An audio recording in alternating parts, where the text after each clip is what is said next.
একটা পাঁপড় আপনাদের ভেঙে দেখাচ্ছি কতটা সুন্দর, একদম মুচমুচে খাস্তা। নমস্কার বন্ধুরা, লতিকা রান্নাঘরে আপনাদের সকলকে জানাই স্বাগতম। বন্ধুরা, আজ দুর্দান্ত স্বাদের একটা রেসিপি বানিয়ে আপনাদের দেখাবো। ফেলে দেওয়া ভাতের মাড় দিয়ে আমি পাঁপড় বানাবো। তো বন্ধুরা, আজকের এই রেসিপিটি আপনারা প্রথম থেকে শেষ পর্যন্ত দেখুন। আমি আশা করব আজকের এই রেসিপিটি আপনাদের ভালো লাগবে। তো বন্ধুরা, এখানে আমি কিছুটা ভাতের মাড় নিয়েছি। ভাতের মাড়টা এই পাত্রে আমি ঢেলে নেব পরিমাণ মতো। এবার আমি পরিমাণ মতো লবণ দিয়ে দিচ্ছি। লবণটা একটু কম দেবেন, কারণ পাঁপড়ের লবণ বেশি হলে কিন্তু খেতে ভালো হয় না, টেস্টটা ভালো হয় না। তো এখানে আমি কিছুটা চালের গুঁড়ো নিয়েছি, চালের গুঁড়ো দিয়ে দিচ্ছি পরিমাণ মতো। আমি 3 চামচ মতো চালের গুঁড়ো দিলাম। আর এখানে আমি ময়দা নিয়েছি, ময়দাটাও 3 চামচ দিয়ে দিচ্ছি। দিয়ে খুব ভালো করে আমি ফেটিয়ে নেব।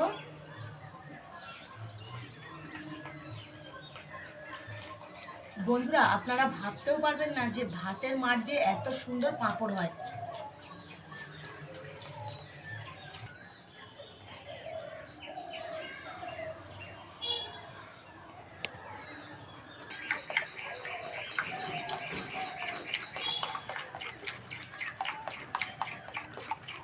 তো বন্ধুরা, সব উপকরণ দিয়ে আমি এটা কিন্তু খুব ভালোভাবে ফেটে নিয়েছি। আর একটু বন্ধুরা, এখানে আমি কিছুটা গোটা জিরে দিয়ে দিয়েছি, কারণ পাঁপড়টা যখন ভাজা হবে জিরেটা মুখে পড়লে কিন্তু দারুণ খেতে লাগবে। তো বন্ধুরা, আমার এই ব্যাটারটা কিন্তু একটু ঘন হয়েছে, আরও একটু ফ্যান আমি দিয়ে দেব। তো বন্ধুরা, আমার এই ব্যাটারটা খুব ভালোভাবে ফেটানো হয়ে গেছে। আর এই রকম ঘনত্বটা রাখতে হবে, খুব বেশি মোটা রাখলে হবে না। আমি পাঁপড়টা যেহেতু কালারফুল বানাবো, তো এই ব্যাটারটা আমি আলাদা 2 জায়গায় ঢেলে নেব। তো বন্ধুরা, এটাতে কিছুটা রেড ফুড কালার দিয়ে দিচ্ছি আমি। ভালো করে ফেটিয়ে নেব। আর এটাতে দিয়ে দিচ্ছি গ্রিন ফুড কালার। এই দুটোই আমি খুব ভালো করে ফেটিয়ে নেব। পাঁপড়টা দেখতে সুন্দর লাগবে। তো বন্ধুরা, পাঁপড়ের জন্য আমি 3 কালারের ব্যাটারটা একদম রেডি করে নিয়েছি। তো বন্ধুরা, পাঁপড় বানানোর জন্য আমি নুন দিয়ে জেলে দিয়েছি আর বসিয়ে দিচ্ছি কড়া। আর কড়াতে দিয়ে দিচ্ছি পরিমাণ মতো জল।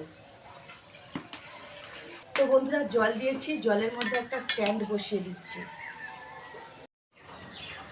তো বন্ধুরা, এখানে আমি দেখুন 3টে সিপি নিয়েছি, এমনি সাধারণ বোতলের সিপি নিয়েছি।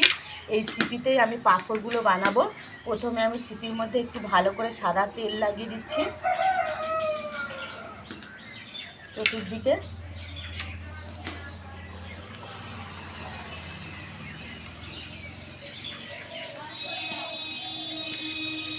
তিনটে সিপিতে তেল দিয়ে দিয়েছি। এবারে আমি অল্প অল্প ব্যাটার নেব। প্রথমে দিয়ে দিচ্ছি সাদা ব্যাটারটা, এইভাবে একটু ট্যাপ করে দেব। তারপর রেড কালারটা দিচ্ছি।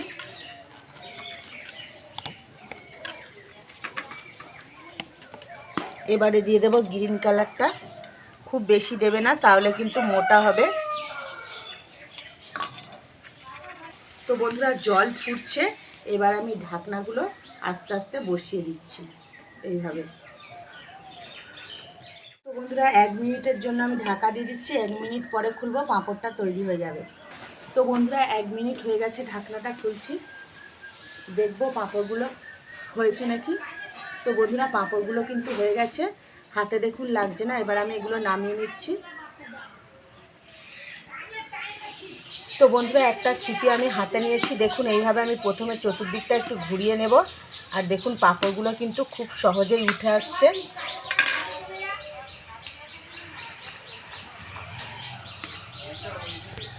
দেখুন বন্ধুরা, একটা পাঁপড় কিন্তু আমি তুলে নিয়েছি। আর দেখুন কতটা সুন্দর উঠেছে। এইভাবে আমি সব পাঁপড়গুলো তুলে নেব সিপি থেকে।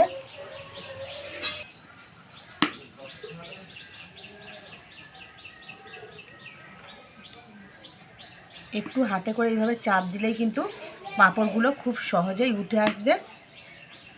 দেখুন বন্ধুরা, কতটা সুন্দর হচ্ছে দেখুন।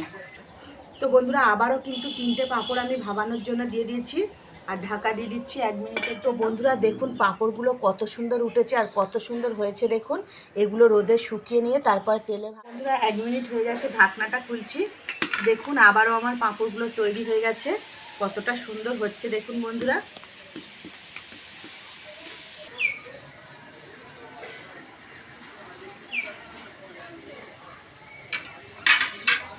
বন্ধুরা দেখুন কত সহজেই উঠে আসছে, দেখুন কোনো অসুবিধা হবে না এই পাঁপড়গুলো বানাতে কিন্তু।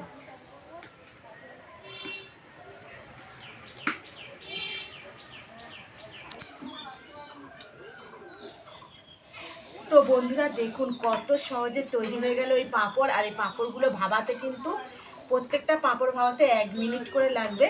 তো বন্ধুরা পাঁপড়গুলো আমার তৈরি হয়ে গেছে, এবার 4 থেকে 5 ঘন্টা আমি রোদে দেব।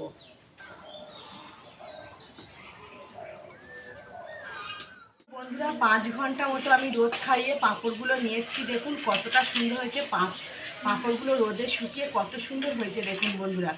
প্রত্যেক কটা পাঁপড় দেখুন শুকনো হয়ে গেছে আর কত সুন্দর হয়েছে, আপনারা দেখতেই পাচ্ছেন। তাই বন্ধুরা ভাতের ফ্যান কিন্তু কখনোই ফেলবেন না, এইভাবে বাড়িতে আপনারা সহজ পদ্ধতিতে পাঁপড় বানিয়ে নেবেন, খুবই সুস্বাদু লাগবে এই পাঁপড়টা। তো বন্ধুরা উনুন জেলে আমি কড়াতে পরিমাণ মতো তেল দিয়ে দিয়েছি, তেল গরম হলে পাঁপড়গুলো ভেজে নেব। তো বন্ধুরা তেল গরম হয়ে গেছে, এবার আমি তেলের মধ্যে পাঁপড়গুলো দিয়ে ভেজে নিচ্ছি। আর দেখুন পাঁপড়গুলো কতটা সুন্দর হচ্ছে বন্ধুরা, দেখুন পাঁপড়গুলো কতটা সুন্দর হচ্ছে। আরও একটা পাঁপড় আমি দিয়ে দেবো।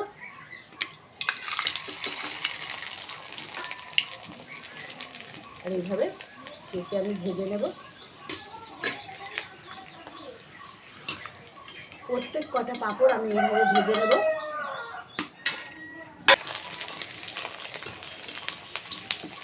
তো বন্ধুরা সব কটা পাঁপড় আমি দেখুন ভেজে নিচ্ছি, আর প্রত্যেক কটা পাঁপড় দেখতেই পাচ্ছেন কতটা সুন্দর হচ্ছে। এবার তেল ঝরিয়ে আমি তুলে নিচ্ছি পাঁপড়গুলো। তো বন্ধুরা আমি একইভাবে সমস্ত পাঁপড়গুলো ভেজে নিয়েছি।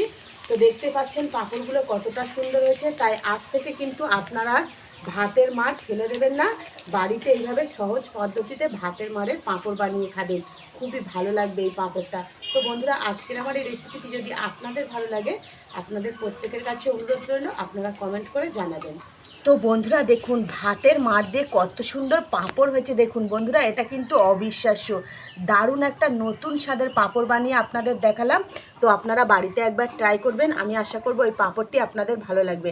আর একটা পাঁপড় আপনাদের ভেঙে দেখাচ্ছি কতটা সুন্দর নরম এই খাস্তা হয়েছে, দেখুন একদম মুচমুচে খাস্তা হয়েছে। দেখুন পাঁপড় একদম কিন্তু গুঁড়ো হয়ে গেছে।